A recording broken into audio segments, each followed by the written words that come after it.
All right, Alan, what are you doing here? I know you're really busy, and I'm in a hurry to get my engine back and done, so I thought I'd just show up and help you tear it down, save you some time. I know you're covered up. Yes. So, this is after drag week. Mm-hmm. Yep. What's going on? Nothing's going on with it. I can't leave well enough alone. I didn't break anything. There's nothing broke, nothing tore up. I've got a lot of passes on this engine in the car. I just want to look it over, freshen it up, and get it ready for a sick week coming up and a street eat down in North Carolina. Right. That's right. So, Devin Vanderhoof has got a race going on next week. November 9th. November 9th. So 2 weeks. And I just told Alan there's no freaking way I can do anything with this right now. And he goes, well, can I come over and work on it? I said, I don't care. If you go back, I let Alan actually assemble this engine. I helped him, and he actually assembled it anyways. So it's a good thing. We'll just, there's nothing wrong with it. It worked really great. Everything was cool. It's just time to freshen it up. And he wants to see what's going on. Got to take the rag away from the dog. And tears all the polishing cloths apart. So anyways, I think it'll be nice to see what's I always like taking engines apart. I always talk to you about that too. I like taking engines apart because when we freshen engines up, they always get better. So it'd be nice to see what's going on, if there's anything going, a little rubby here, a little touchy here, whatever. And we'll take care of those kind of issues and get this thing out and done so you can make Devin's race in a couple weeks. And I think we'll be good to go. So I think we'll just show you the tear apart, and it'd be interesting to see because this thing was, if you would have been able to hook this thing up, you would have been going a lot faster than he was.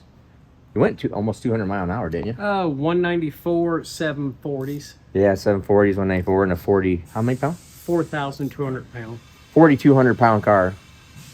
Monte Carlo on radials, so that is really hard to get. It's pretty hard to get radial tire cars to work at drag week events. It's not the perfect, especially when they're heavy. Not even remotely close to perfect, unless you got a white Fox body convertible Mustang. Those things seem to work pretty well. But I need to put a convertible top on mine. Well, yeah, a green convertible Monte Carlo that weighs 2,000 pounds less. But anyways. I'll just show you. We're gonna get this thing all tore apart. Or actually, Alan's gonna get this thing all tore apart. I have other things I gotta do.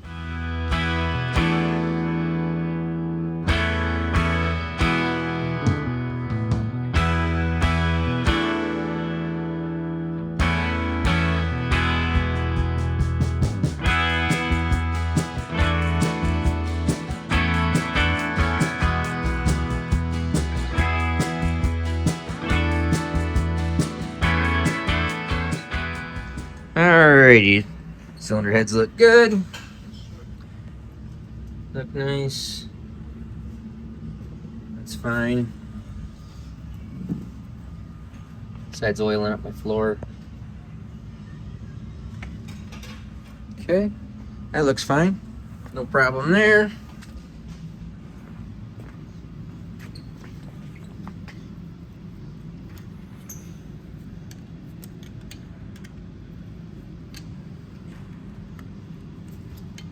Pistons look good. Everything looks nice through there.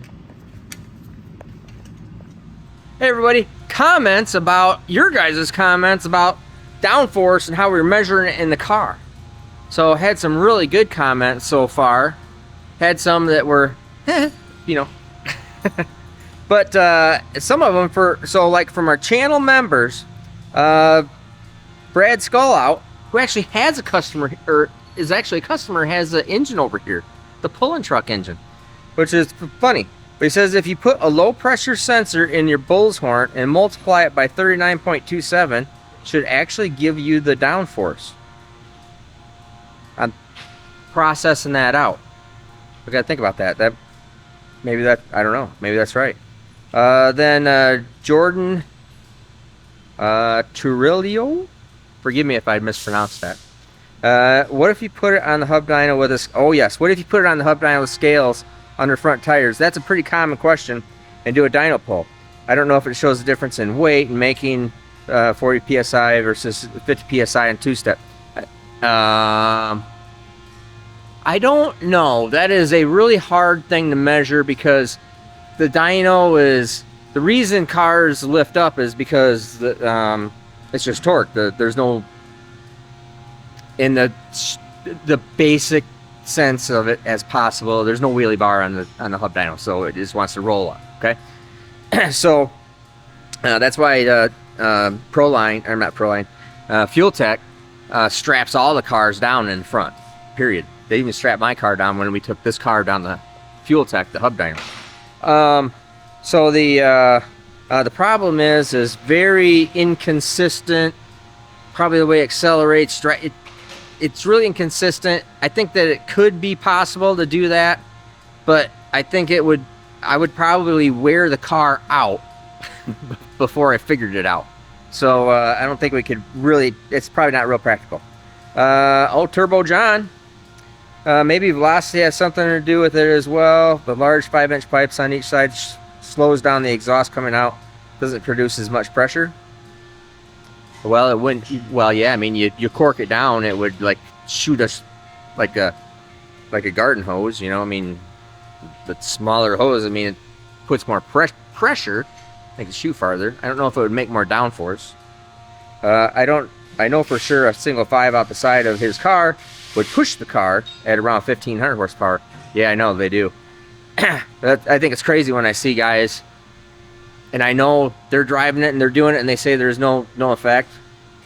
But I cannot imagine how having a single outlet right here doesn't push the car a little bit. I mean, it just has to. Then let's see. Richard Morton, 1310 username. Turn them so they point to the floor. I did hear this one is a good one too. And you can measure the force detected at a solid surface. If it does, you might have to inadequate volume, velocity, and 2-step push against air, or put the car on the dyno and make a run. I already answered the car on the dyno. Pushing it or turning them down, where we turn that that Bullhorn right straight down. Wouldn't it make more pressure the closer the outlet was to the ground? That's got to be something of this whole deal. It would. I mean, if you put it half an inch away from the ground, this motor makes enough horsepower and pressure, it's gonna force itself up. But if it was infinity, like it is with it being up, maybe that's the whole deal. Let's see. And then Bob QZZ username. Seems to be the easiest way to test would be put it on chassis dyno. Bullhorn's pointing up, pointing down. Basically the same thing on the dyno deal. Very hard. Probably just wear the thing out before I ever figured it out. Just there's too many inconsistencies in actually dynoing it. Yeah, it'll make the same horsepower every time, but how you come into it, how fast it accelerates. I mean, there's lots of little variables here that would just change too many things, I think. But anyways, I thought I would give you a walk around the car real quick, because people talk about this all the time. And if you don't know what it is, you don't know what it is. Or if you're brand new to the channel, by the way, appreciate you guys for being brand new. So this is my wagon. Now I've had this for 20 years. Currently, I just took the turbos out. This has twin 110 millimeter Hartz turbos on it. Big boys. I sent them both back to Hartz to just get a freshen up on them. So the turbos are out of it right now. So that's why the exhaust, and I got the valve covers off just because. But as you can see, a couple of things. This is all steel, except for the hood and bumpers. Glass windows here, power windows. All right, 4 doors, obviously. This is a Caprice wagon that we did the wood grain on. Yes, they did do a Caprice wagon with wood grain, but most of them were Buick Roadmasters. All right, you can see in here, this is your typical pro modified car. Dual rail, skinny kid chassis with Mickey's Chassis Works in Oklahoma. Finished this whole car with the carbon fiber and the rest of the chassis and all the mount and everything. Obviously has my SMX engine in it. 540 cubic inch this one is. Rosler transmission, Neil Chance converter with a top secret titanium converter that just showed all you guys. You can see here, and everybody loves to comment on a couple things. Cup holders, yeah, because it's a street car. I have about 4,000 miles on this car in this condition. Driving like this, gonna be on the edge of going 590s in the quarter mile with 4,000 some odd miles on this car so far. You can see people love, I sit in the back seat. Why do I sit in the back seat? It's a little bit of an optical illusion. It's the way the car lays out, and the firewall and the doors, and that the door pillar right there, and where that's at. So it's a little complicated.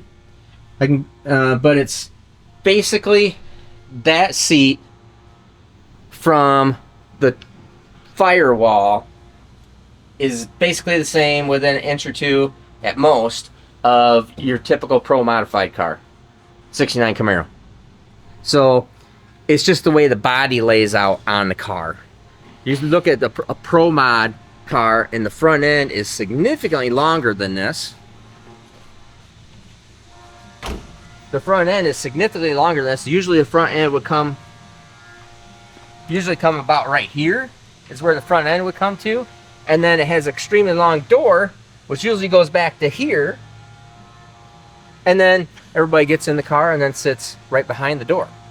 So it's pretty common. Then this has a whole lot of overhang. It has the Mac Daddy of rear ends, because we broke everything last year on sick week trying to go faster and faster. A drive shaft, 3 U-joints, 2 transmissions, just trying to go faster. Now we got that all sorted out. There's never anything wrong with the transmissions. That was because brake transmissions in second gear sprag when you break a rear end. Oh, we broke a ring and pinion too. It was a bad week. This is the like I said, all steel still. This is the rear fuel cell for the street drive. So this is a 15-gallon tank. So, and the car gets about 10 miles to the gallon. Usually about 10, sometimes 11 miles to the gallon on pump gas. So we drive this car on 93 octane, pulling this trailer for usually 1,000 miles at a time, you know, during a week, right around that range. Pump gas, races on methanol. Just a couple little switchover things I do in the engine compartment. Drives on 93 octane pump fuel, pulling this trailer. So that's a basic rundown. If you're really interested, we'll put a couple links of some of the other videos of this car. So I thought you'd find that really interesting. Now let's get back to Alan putting this engine together.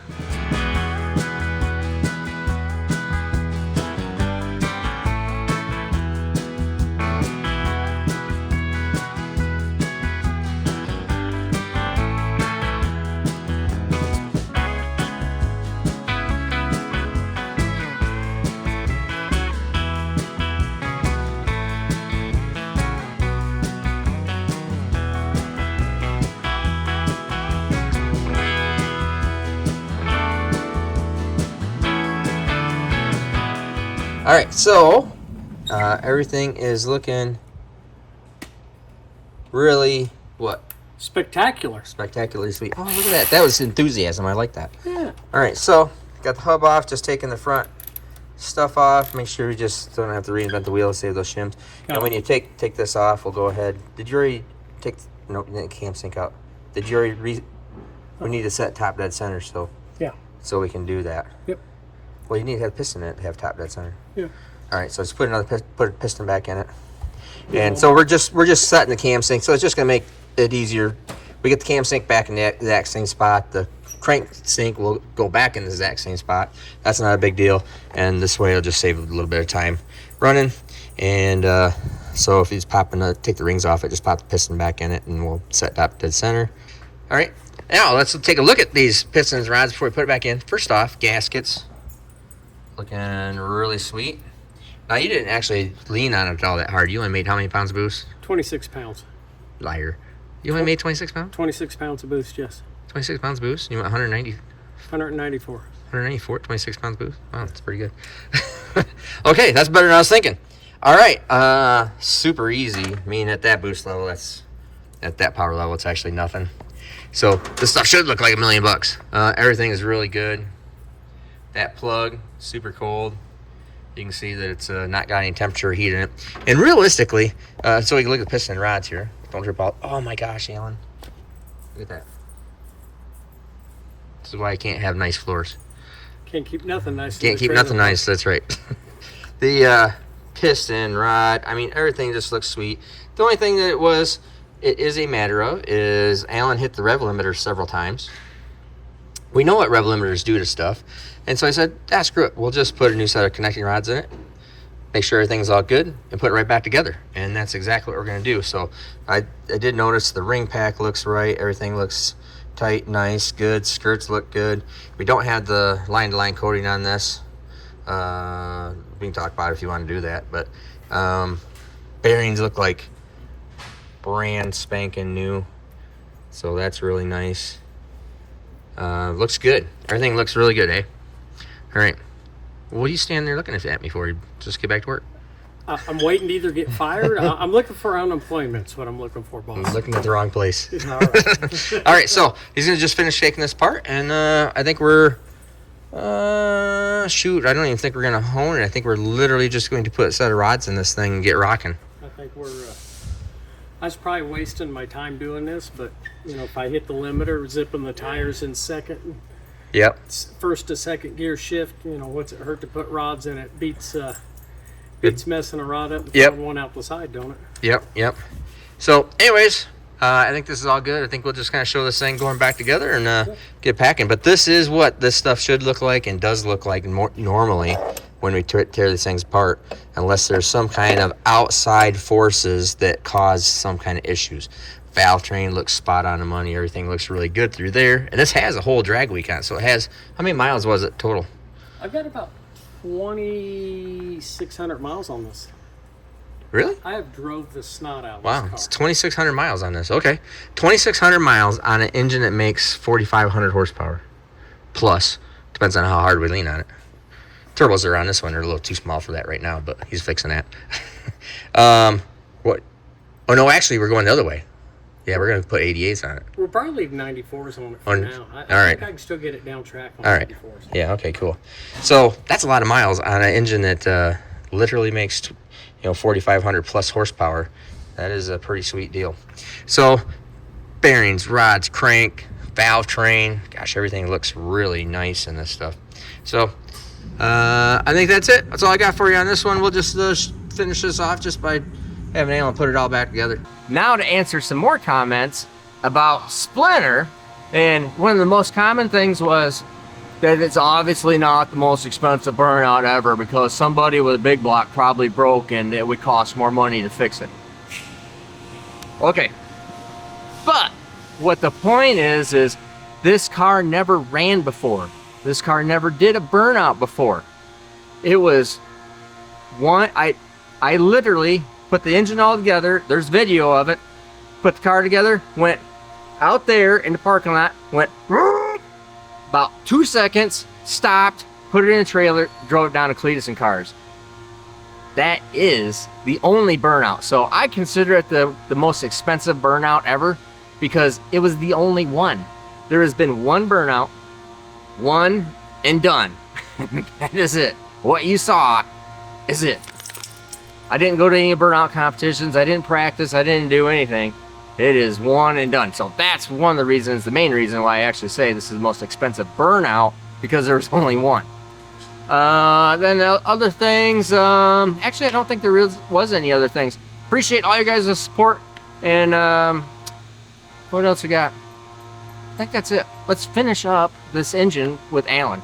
All right, so we got Alan's stuff is over here in assembly, and we decided that instead of just putting a set of rods in it, it's like, well, the heck with it.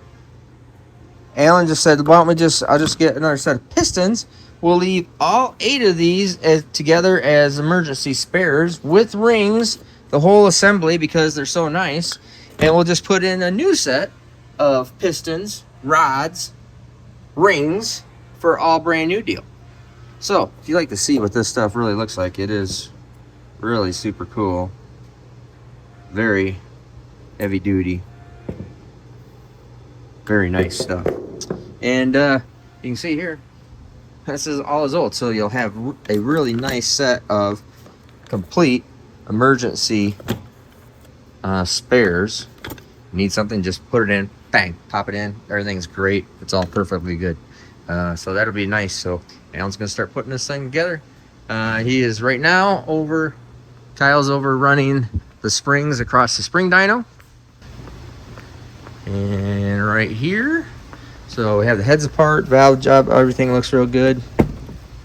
I'm gonna just run every spring across the spring dyno over here and get it checked out. It looks like you got your short block together. Yeah. Putting the pan on. Got your old man readers on so you can see the lines. Yeah, so I can see the. So you can see the fittings. I can see the engine. All right. New parts, pieces, new rods. Didn't even re-hone this. It's not gonna have to. I'm super happy with that deal. Looks great.